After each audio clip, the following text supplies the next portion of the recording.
अब नवरात्र में देखिए विशेष साधना क्या होती है इस संदर्भ में, तो प्रबोधन, तो देवता का प्रबोधन किया संदर्भ में था कलश स्थापन। तो कलश स्थापन में तो आप कलश देखिए, कलश क्या है, देखिए कलश क्या है, देखिए अब एक चीज देखिए, संतान की माँ के गर्भ में 9 महीना रहती है।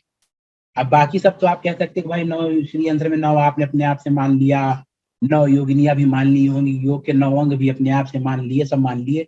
लेकिन एक सामान्य मनुष्य, 84 लाख योनियों में मनुष्य योनि ही एक ऐसी है, 84 लाख योनियों में देवताओं की, सन्यासी सबकी योनियां आती, देवता दानव यक्ष गंधर्व किन्नर सब 84 लाख योनि में आते हैं। लेकिन एकमात्र मनुष्य योनि ऐसी जहां आप कर्म कर सकते हैं और कर्म से अपना उत्थान कर सकते हैं। अन्य योनियों में यह सुअवसर प्राप्त नहीं होता। आप मर के देवता बन गए तो कर्म विपाक होगा, फिर आप किसी अच्छे मनुष्य कुल में आपका जन्म होगा, फिर अच्छे कर्म कीजिए, फिर देवलोक जाइए, इस प्रकार की बात।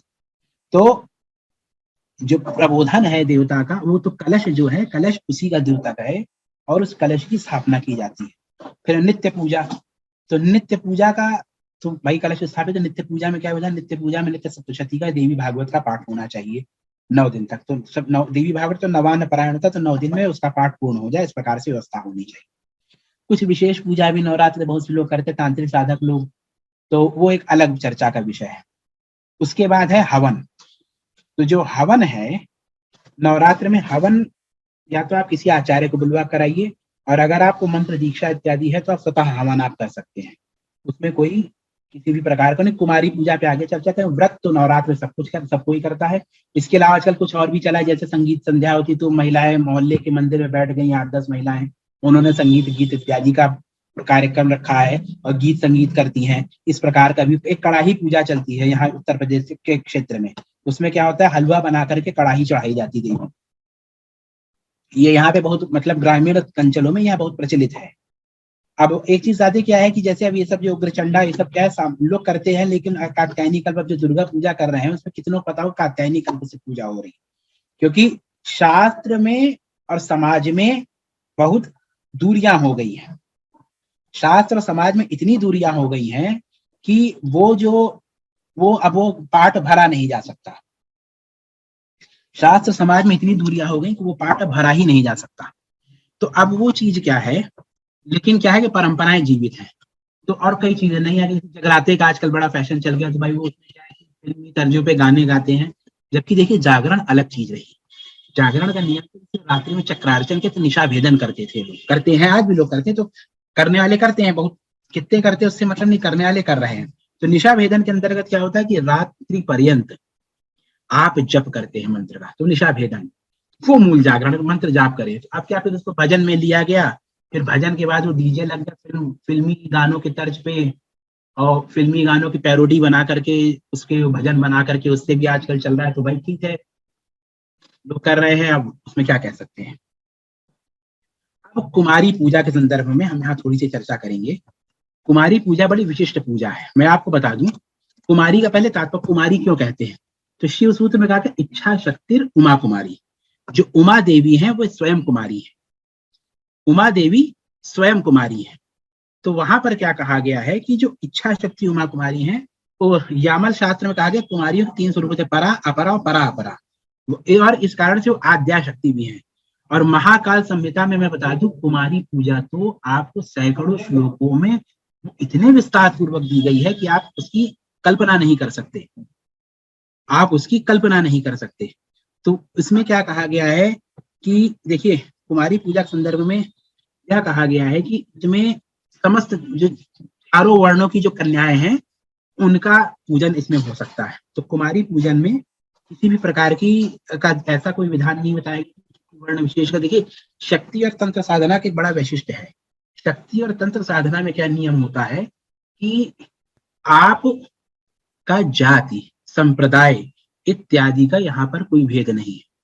कुलारणव तंत्र में भगवान शिव ने खुद ही कहा ना मैं प्रिय चतुर्वेदाम, चारों वेदों का विद्वान हो लेकिन मुझे भक्ति नहीं तो मुझे वो प्रिय नहीं है, ऐसा भगवान शिव कहते हैं कुलारणव तंत्र के अंतर्गत।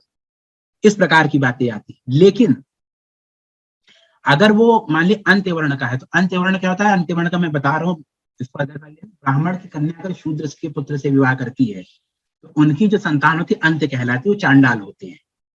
तो शूद्र के भी नीचे आता है, अंत्यवर्ण कहलाता है। तो क्या वो कहते हैं अगर अंत्य भी हो लेकिन अगर मेरा भक्त है तो उसको साधना दीक्षा का अधिकार है। और यहाँ तक कहा गया कि अंत्य वर्ण सिद्ध हो जाए तो सबका यह कर्तव्य है कि उस कौल साधक को सब नमस्कार करें। तो यहाँ पर वर्णाश्रम भेद की इस प्रकार की कोई बात नहीं है।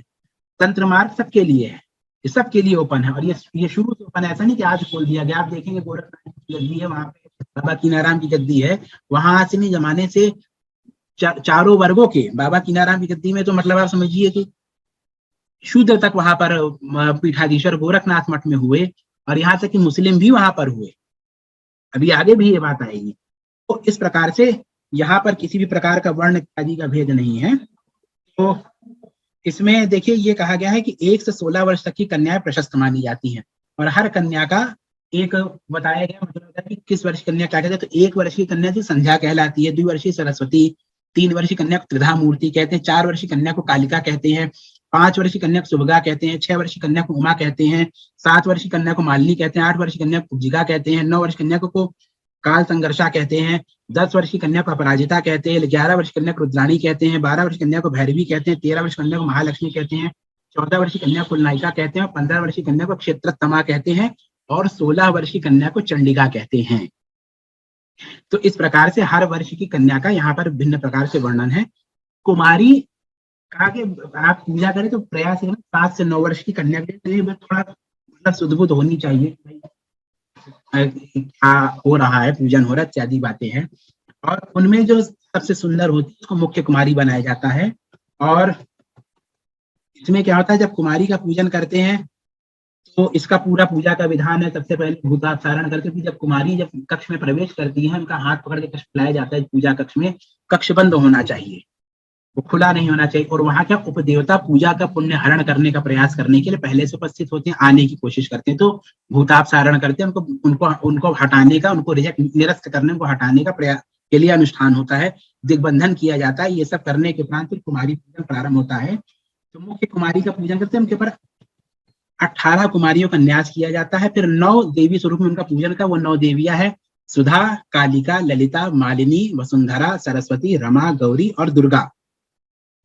उसके उपरांत 8 देवियों का पूजन होता है, वो है महामाया, कालरात्रि, सर्वमंगला, डमरूक, राजराजेश्वरी, संपत प्रदा, भगवती और कुमारी। इसके बाद 16 उनकी परिचारिकाओं का पूजन होता है, जिनके मतलब प्रमुख नाम अनंग, कुसुमा, मनमथा, मदना, कुसुमातुरा, मदनातुरा, शिशिरा, ये सब इस प्रकार से कुमारियों की उनके सब वर्णन होते हैं। और जब मुख्य कुमारी का पूजन करने के बाद फिर अन्य कुमारियों का पूजन किया जाता है। और इसी तरह से महाकाल संहिता में यह भी बताया गया है कि कुमारी प्रवेश कर रही हैं तो उनका किस प्रकार का रुख है, उनका मतलब हाव भाव क्या, मतलब उनकी गतिविधियां क्या, हाव भाव नहीं कहना चाहिए, गतिविधियां कहना, गतिविधियां क्या है, और पात्र से पहला उठा के क्या खाती है, इन सब चीजों से साधक का वर्षफल भी निर्धारित होता है। तो कुमारी पूजन संदर्भ में कहा गया है कि इसको जो बहुत लोग बड़े उस तरीके से करते फैंसियर साथ, तो इसमें बहुत सावधानी बरतनी चाहिए कुमारी पूजा में। कुमारी पूजा में अगर जरा सी भी त्रुटि होती है तो वर्ष फल आपका खराब हो जाता है, पूरे वर्ष संकट में रहता है। तो कुमारी पूजन में विशेष रूप से सावधानी बरतनी चाहिए। और नहीं तो आप एक ही कुमारी करिए, एक ही दिन करिए, और व्यक्तिगत रूप से मैं करूँ ना करिए, लेकिन इसमें जो गाना बजाना इस प्रकार का ये सब जो करते हैं, बहुत सम्मान पूर्वक, बहुत सावधानी, क्योंकि ये बहुत उग्र पूजन है। इसमें प्रमादवश जरा सी भी त्रुटि हो गई तो वर्ष पर्यंत इसमें मतलब होता है। ये शास्त्रोक्त बात बता रहा हूँ, विधान है। क्योंकि आप देखिए ये क्योंकि पूजा है देवी का, कुमारी सबसे प्रमुख स्वरूप है देवी का। चिदानंद, इच्छा, ज्ञान, क्रिया, 5 प्रकार से भगवती भाषा। तो इच्छा शक्ति जो है वो सर्वाधिक जागृत स्वरूपों में से एक है। तो उनका स्वरूप उमा कुमारी है। तो कुमारी पूजा में बहुत सावधानी पूर्वक, और मान लीजिए ठीक है वाद्य इत्यादि बजाना चाहिए तो उसका थोड़ा सा व्यवस्था, लेकिन जो मुख्य पूजा कर रहा है, जैसे जो आप पूजा कर रही हैं अगर, तो आप बहुत भाव शुद्ध करके मन में जो भी कुमारी, जैसे कुछ नहीं तो जय माँ दुर्गा ही जपते रहिए, लेकिन मन से जप करते और प्रेम पूर्वक पूजन करना चाहिए। और सबसे बड़ी देखिए, अगर मान लीजिए त्रुटि ना होने का, कोई पूछे त्रुटि ना हो इसका क्या प्रयास करें, तो त्रुटि ना होने सबसे बड़ा समाधान यही कि मन में भगवती के प्रति प्रेम रखिए। अगर प्रेम पूर्वक करें तो कोई त्रुटि होती है तो वो भी कट जाती है। तो इस प्रकार का भाव है।